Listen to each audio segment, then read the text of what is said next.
Европската банка за обнова и развој се вклучи во проектот за изградба на рудникот за бакари Злато Иловица. Какво е значењето од присуството на Европската банка за обнова и развој во овој проект?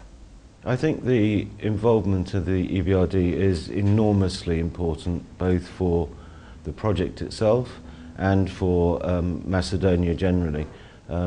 We first of all brought in Royal Gold to finance the project from a purely economic perspective, to prove that it works economically.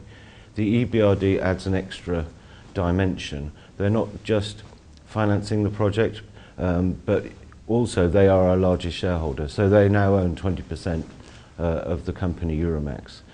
And I think that it sends a very clear signal about our intention to build the mine to the best possible standards environmentally and socially.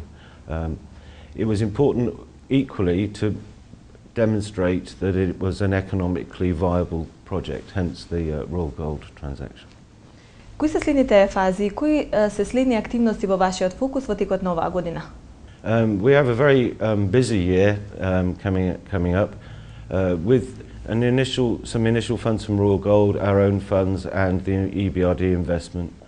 We will be spending $20 million over the next year to 18 months, and that will be carrying out the detailed work at the project in order to demonstrate that all of our proposals are in accordance with the permitting that we have, and a major report will then be submitted for government approval in June 2016.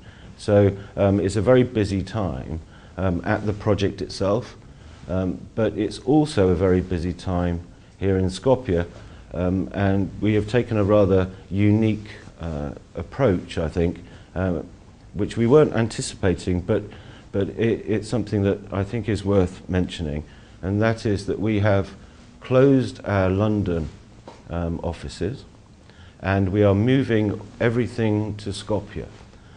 So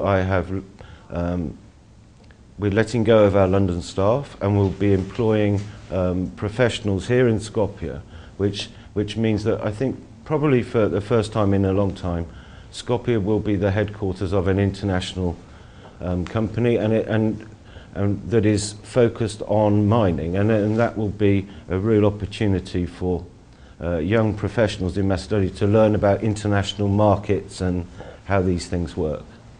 Кога очекувате да стартува со работа рудникот и колку лица се планира да бидат вработени во него? We have to submit all of our documentation to the government by June 2016. So I expect to go into construction in September 2016, and then first production will be towards the end of 2017. It takes about a year to actually build. Во земјава сте подолг период. Какво е вашето искуство во однос на соработката со приватните и јавни институции? I've been very vocal publicly about how amazed I am at the level of support that we've had in country. I've been developing mines around the world for about 25 years, and I've never seen such a positive level of cooperation. Како ја оценувате бизнес климата во Македонија? I think that particularly the current government is doing absolutely everything that it needs to as far as foreign investment is concerned. I have been very impressed by the level of cooperation that we've seen, and the fact that I can speak directly to ministers regarding any issues that we have. There's always an open door policy. There's lots of discussion about the tax rates and internationally, and I think in the free trade zone, Victor Mizo is doing a fabulous job. But the foreign investment ministers themselves, I've met all of them, and they've all offered their help and support because it's a big project.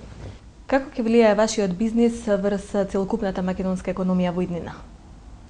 This was the first time in my career that I've ever been contacted by the IMF, and the fact that I was contacted by the IMF is a real reflection of how important the development of the project is to the future economy of Macedonia. We will represent a fairly significant increase in the GDP of Macedonia. We will be exporting approximately $300 million a year for 23 years. Half of that revenue is the cost of production, and that will, so about $150 million will be spent in Macedonia on consumables, labour, power, fuel, etc. So it's going to be a big boost within the Stremica region, but equally an important boost for the overall balance of payments of Macedonia.